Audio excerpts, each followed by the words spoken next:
Well, these are the recent updates concerning this particular guy who was shot dead by police officers today during the protests.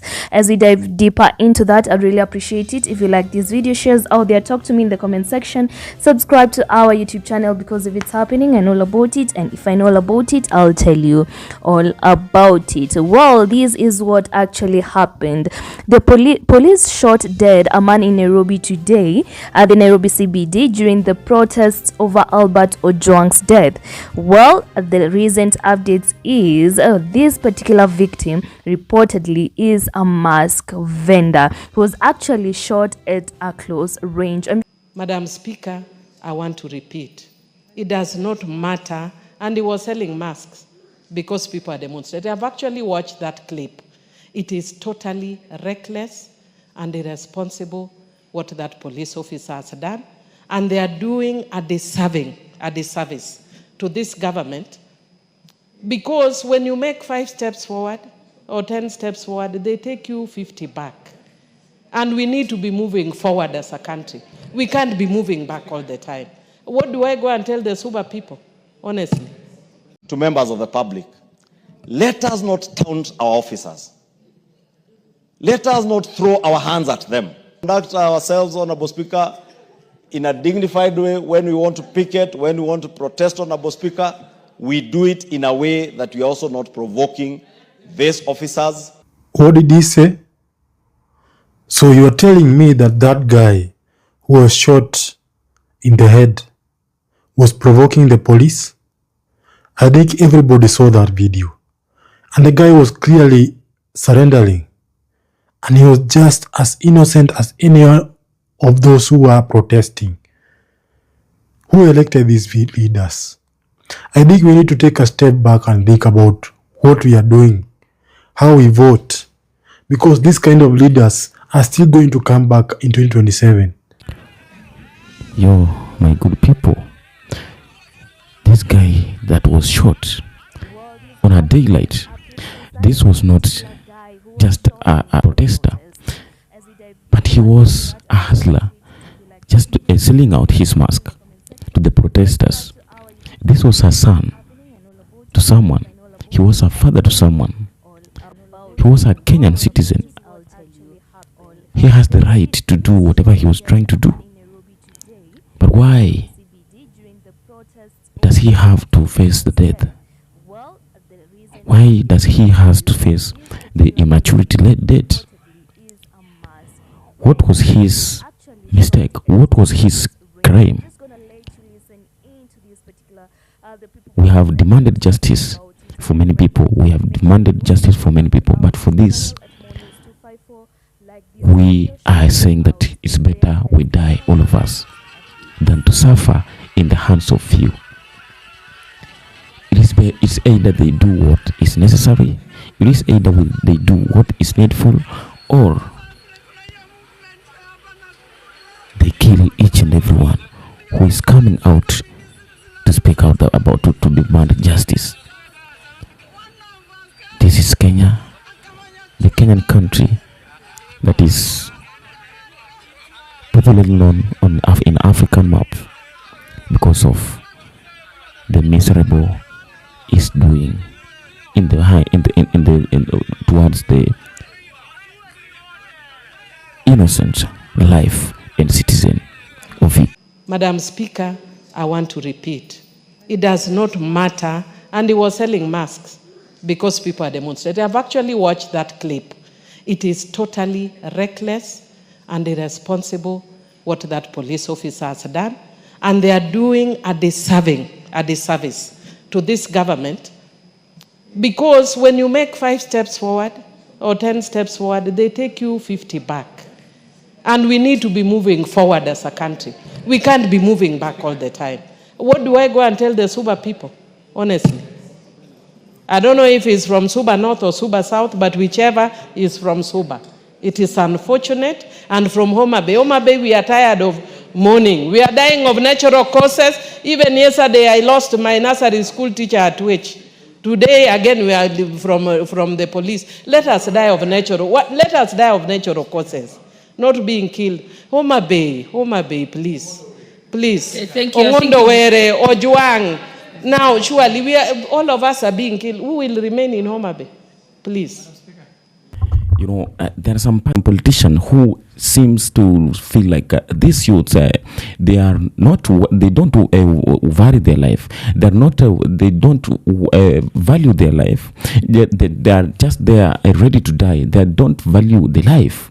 Because what they are talking about the youth of this country, it is something that when you take a look at it, you say, wow, these people are very crazy. So I ask this question each and every day. How do you think, you as a cop, how do you feel by taking down a young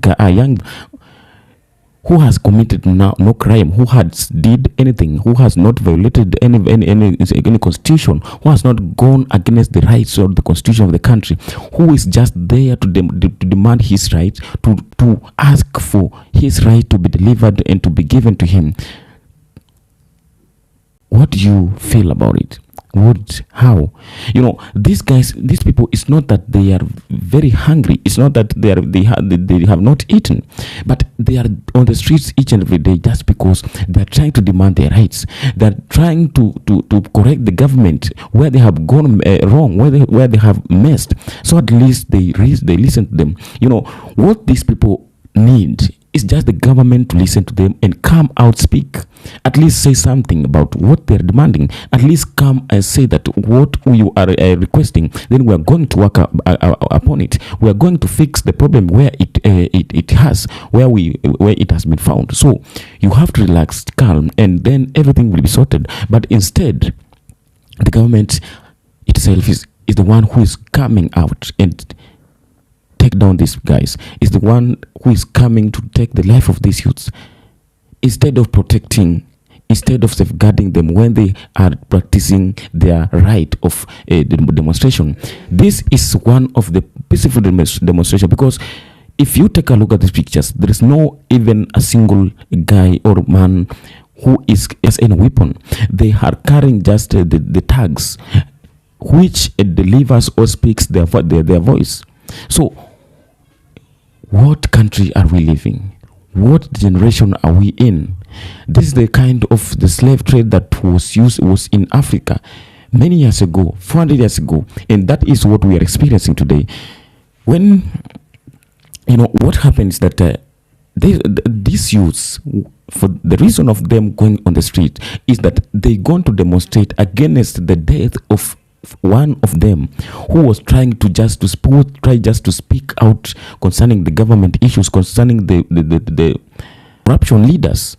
And the same corruption leaders are the one who planned his death. And now the youth has gone to demand justice for the deceased. And instead of justice coming from the government, then they have take another life. And yet we say that we are that we are free, we are democratic, we are democratic countries of Africa. So I wonder sometimes, ask some questions. How do our politicians sleep even at night after knowing what they have committed to the citizens, after knowing what they have did to the innocent people, after knowing what they have to do, but they are just assuming and let everything to go as it is going, after knowing that all they are doing is just against the will of the people, and this is what is making people to come out each and every day to demonstrate. This is one of the reasons which is making some people to come, and in that process most of them don't even go back home, but they go back as the cocks. They go when they are dead. How even do you think about it? How do you feel?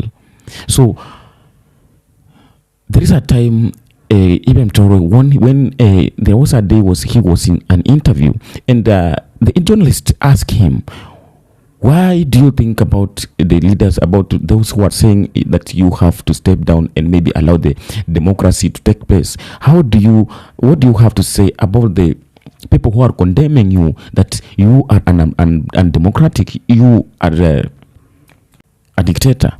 And Ibrahim Traore clearly said that he gave an example, many examples, that it's not that democracy is the only weapon or tool that can save the country or that can save Africa.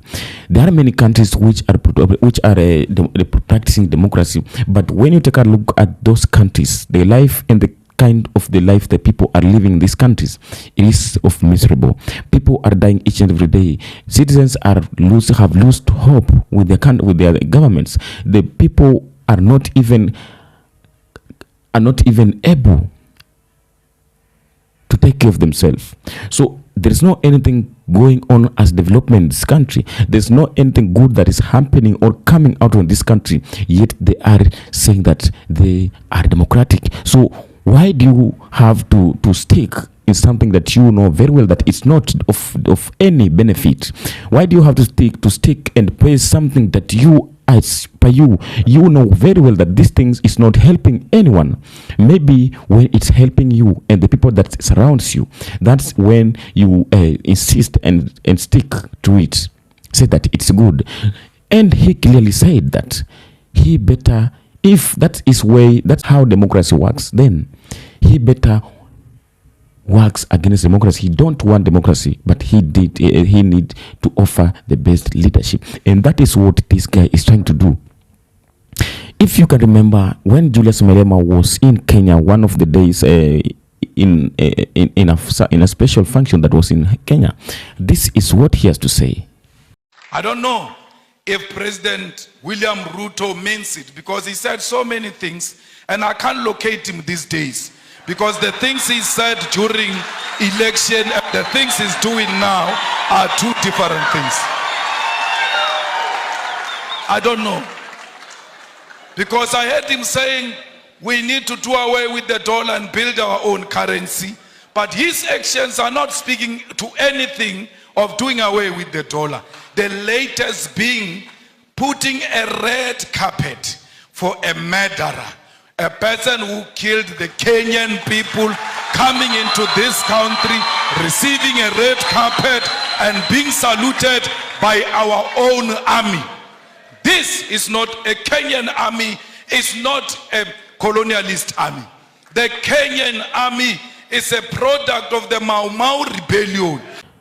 Welcome back. So we are not the one as Kenyans who are complaining about the governance of Kenya. We are not only the people who are complaining about what is happening in Kenya, but the world is watching. Everything that is happening today in Kenya, the world is watching, and even the world is so surprised about everything that is happening in Kenya. It has not started today.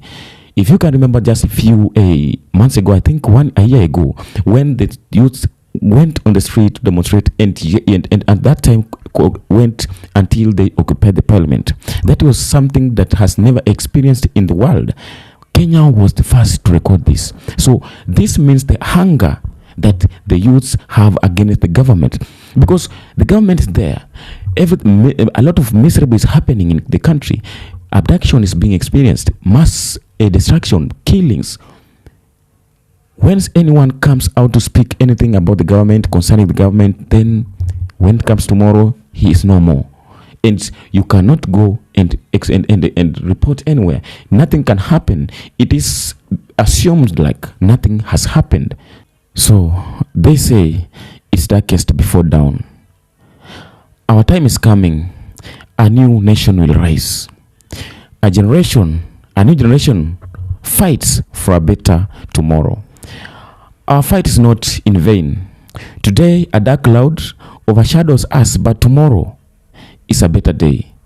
How many more must we bury?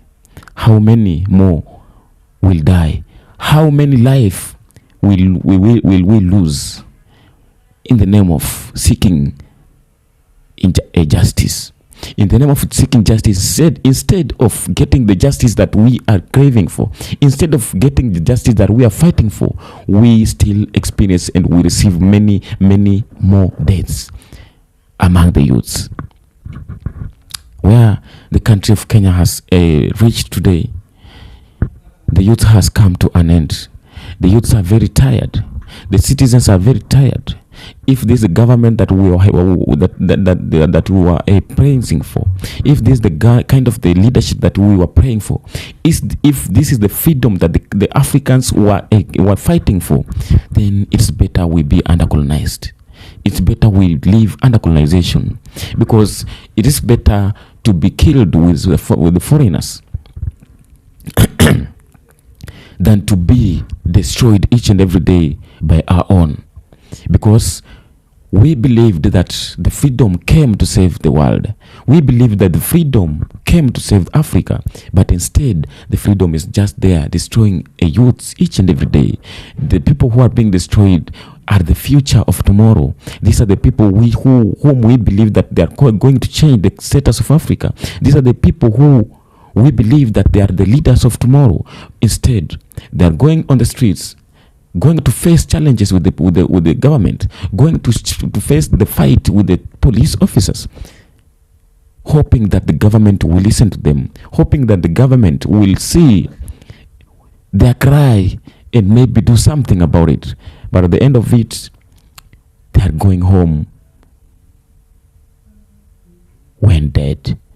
So this is the freedom we were fighting for? Is this the freedom that our freedom fighters were fighting for? Is this the life our ancestors were fighting for? We are not going to stop. We are not going to stop until we kill all of us, until the justice found, until the rights observed, until the rights of the citizens are delivered. Then the country is not going to be at peace. The country is not going to be calm. So here we are, and we are ready to die until we find what we are fighting for. This is Kenyan Explorer. I feel so pain about what is happening in my country. I feel so pain. So just listen to this video, share, say something about it, speak out your views, whatever you're watching from, whether in Kenya, Africa, or in diaspora, wherever you are. As long as you have been touched by this video, then say something. We'll discuss, and I'll respond each and every comment that on the comment section. Make sure that you say something about this. Subscribe to the channel if this is your first time to visit this site, because we are not just building the channel, but we are building a home, building a community, because we are fighting for the better and the stronger African community. This is Capt.Ibrahim Traore. Stay tuned at the next episode, and peace out.